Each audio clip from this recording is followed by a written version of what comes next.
Salut les terriens, donc comme prévu, la suite de la vidéo, donc la deuxième partie. J'espère que ça vous plaira.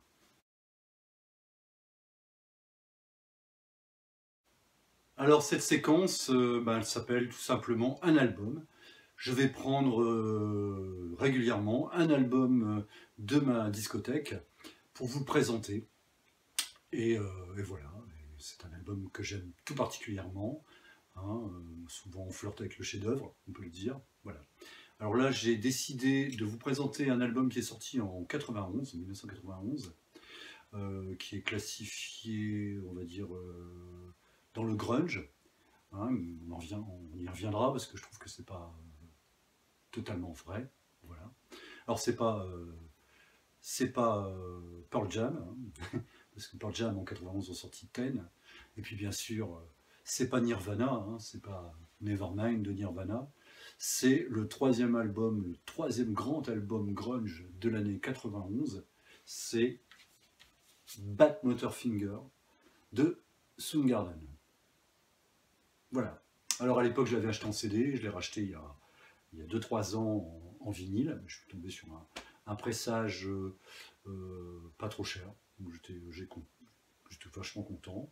Le label, c'est toujours le même label, A&M, le label de Soundgarden. C'est là d'ailleurs où ils ont enregistré dans les studios AM de, je crois que c'est à Los Angeles, je ne dis pas de bêtises. C'est là qu'ils ont enregistré cet album avec un producteur assez connu dans l'univers du métal qui s'appelle Terry Date. Alors Terry Date, à part Soundgarden, a produit des albums pour Pantera, Limp Bizkit, Deftones, bon voilà, pas mal de groupes quand même pour finir des années 90 quoi. Donc voilà, c'est un producteur au gros son, voilà, qui produit en général des choses plutôt tournées vers le métal. Voilà. Donc cet album, voilà, je le trouve extraordinaire. Le son est magnifique, la prod, je viens de le dire, est magnifique. On a 4 musiciens qui sont aussi quasiment presque 4 virtuoses. Alors, on a Chris Cornell à la voix, qui prend de temps en temps la guitare. On a Kim Thayil à la guitare. On a Ben Shepherd qui fait son entrée dans Soundgarden sur cet album à la basse. Et puis on a Matt Cameron qui est un batteur, je trouve, extraordinaire. Si on devait le comparer avec le batteur de Nirvana, Dave Grohl, et le batteur de Pearl Jam de l'époque, je trouve que vraiment Matt Cameron, bon voilà, c'est mon batteur préféré. Je trouve que c'est un super batteur. Voilà. Donc super album avec des super musiciens. C'est leur troisième album. Suivra Super Uno, qu'on connaîtra un petit peu plus en France parce que dans Super Uno, ils ont sorti un tube qui s'appelle Black Hole Sun, qui a un peu fonctionné en France. Cet album-là, en France, est beaucoup moins connu.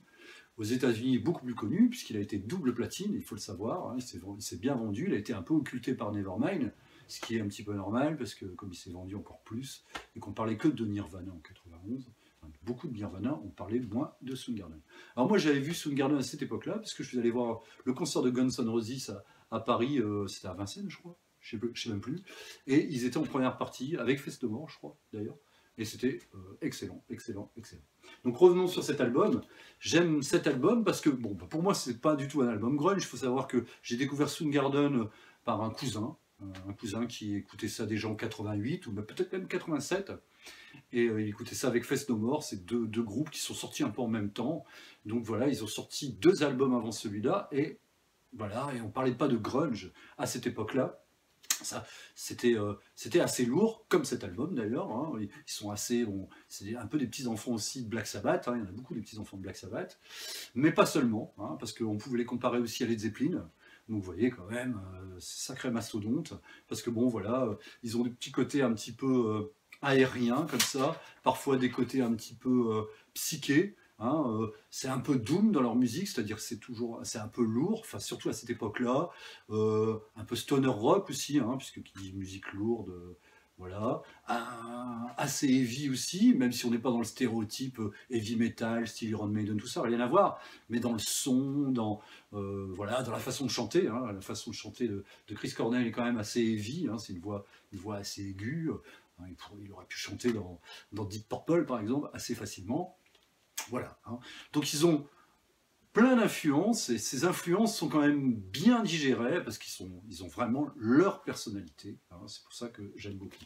Alors sur cet album, on trouve des super morceaux, le premier morceau s'appelle Rusty Cage. Rusty Cage, bah, il me fait un petit peu, comment dire, il vient démentir un peu ce que je viens de dire, parce que Rusty Cage est un morceau rapide, mais il a un break, et il finit lentement, à partir de ce break, voilà, ça devient lourd. Alors bon, je vous Jesus Christ Pose, super morceau.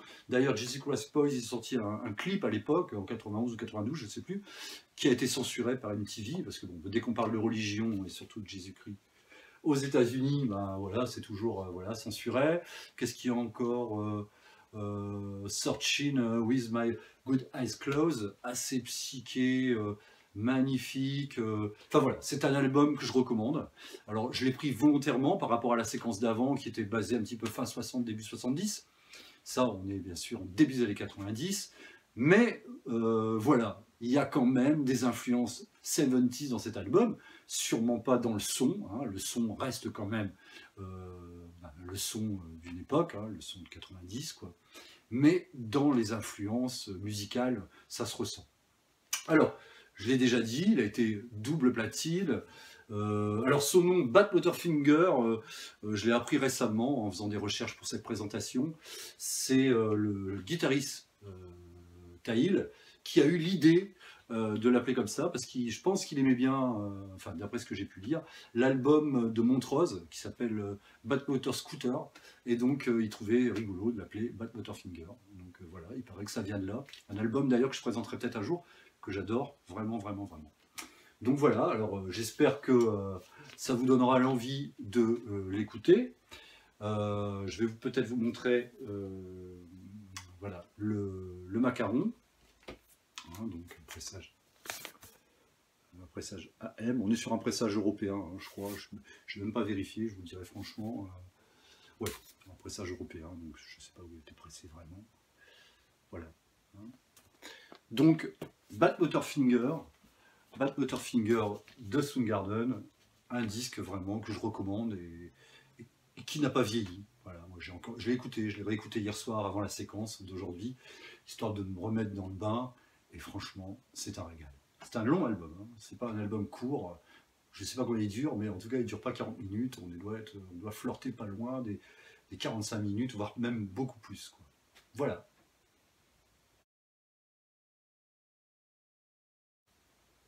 Donc dans cette séquence, j'ai voulu parler des pochettes d'albums, parce qu'il me semblait que les pochettes d'albums, ben, c'est très important. Moi. Les vinyles, si j'aime les vinyles, c'est aussi parce qu'il y a la pochette. Et voilà, des fois, on peut tomber sur des albums géniaux avec une pochette très laide, des albums géniaux avec des pochettes banales, ou des albums géniaux, ou même des fois des albums nuls avec des super pochettes. Enfin voilà quoi. Il m'arrive de temps en temps, quand c'est pas trop cher, d'acheter même un vinyle par rapport à sa pochette, même si je sais que le contenu ne m'intéresse pas trop, parce que voilà. Donc là, pour cette première, j'ai voulu parler de l'album Love on the Beat de Serge Gainsbourg. J'adore la pochette, voilà. Cette pochette a été réalisée par un monsieur qui s'appelle William Klein, hein, un Américain qui habite à Paris, qui est aussi plasticien. Il a réalisé des films publicitaires, des documentaires, des films aussi. Voilà. Mais il était aussi photographe de mode. Et voilà. Donc Serge Gainsbourg avait fait appel à lui et lui a dit, écoute, moi je vais être une femme sublime dessus. Donc bah voilà, on l'a maquillé, on l'a fardé. Et c'est réussi, je trouve Serge Gainsbourg magnifique. Voilà, quoi. Bon, on l'a bien maquillé parce qu'il y avait pas mal de poches sous les yeux, dû à son tabagisme et à son alcoolisme. Voilà. Mais je trouve cette pochette vraiment très belle.